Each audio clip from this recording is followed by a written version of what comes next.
আসসালামু আলাইকুম। কবরস্থানের বাহিরে লেখা ছিল, শেষ মঞ্জিল তো তোমার এটাই।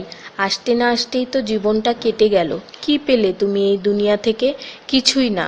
দেখতে দেখতে সবাই তোমাকে ছেড়ে চলে গেল। কবরের ডাক। তুমি কি কখনো আমায় মনে করেছিলে? তাহলে শুনো, আমার মধ্যে গহীন অন্ধকার, নামাজের আলো সাথে নিয়ে এসো। আমার মধ্যে অস্বস্তি বিদ্যমান, তাই কোরআন তেলাওয়াত সাথে নিয়ে এসো।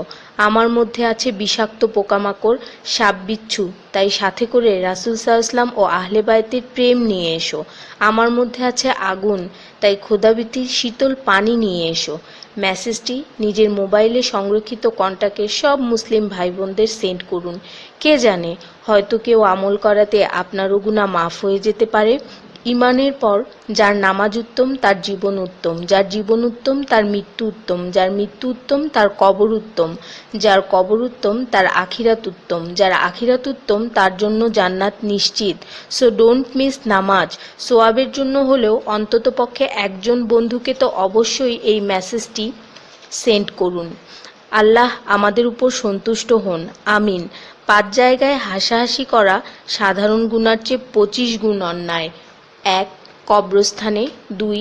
জানাজার পিছনে, 3. কোনো মজলিসে, 4. কোরআন তেলাওয়াতের সময়, 5. মসজিদে।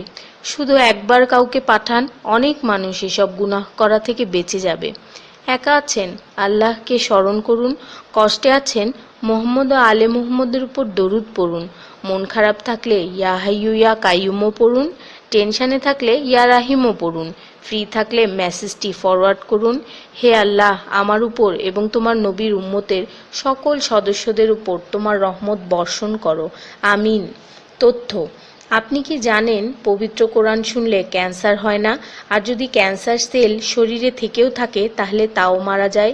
দীর্ঘ সময় ধরে আল্লাহকে সেজদা দিলে জ্ঞান ও বুদ্ধিশক্তি বাড়ে।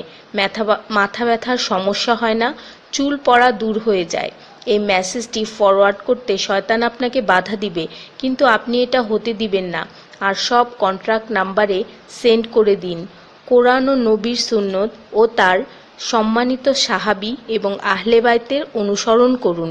ক্যান্সার একটি ভয়ঙ্কর রোগ। অনেক মানুষ আছে যারা নিজেরাই এটাকে দাওয়াত দিয়ে নিয়ে আসে। ছোট অথচ সাধারণ কিছু পদক্ষেপ গ্রহণ করলেই এই রোগ থেকে বাঁচা যায়। বেশিরভাগ মানুষ খাবারের পরপরই পানি পান করে নেয়। খাবারের পর পানি পান করলে রক্তে বিদ্যমান ক্যান্সারের জীবাণু থেকে তৈরি হওয়া ক্যান্সার সেলগুলোকে অক্সিজেন সরবরাহ করে।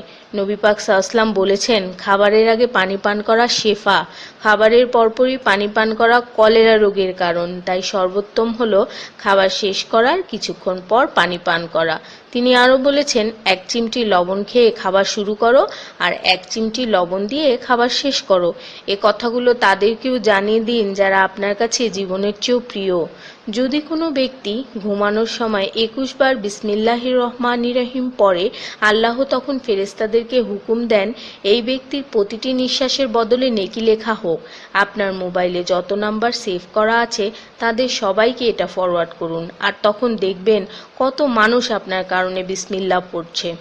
শেফা আর শেফা। রোজ একটা করে আপেল, নো ডক্টর। রোজ 4টা বাদাম, নো ক্যান্সার। রোজ একটা লেবু, নো ফ্যাট। রোজ 1 glass milk, no bones problem. রোজ 12 গ্লাস পানি, নো স্কিন প্রবলেম। রোজ 4টা খেজুর, নো উইকনেস। রোজ 5 ওয়াক্ত নামাজ, নো টেনশন। রোজ কোরআন অর্থসহ তেলাওয়াত, happy and happy. So don't stop forward please. স্কিনের জন্য অজুর পানি, হার্টের জন্য কোরআন তেলাওয়াত, স্বাস্থ্যের জন্য নামাজ, আর খুশি থাকার জন্য আল্লাহর জিকির করুন।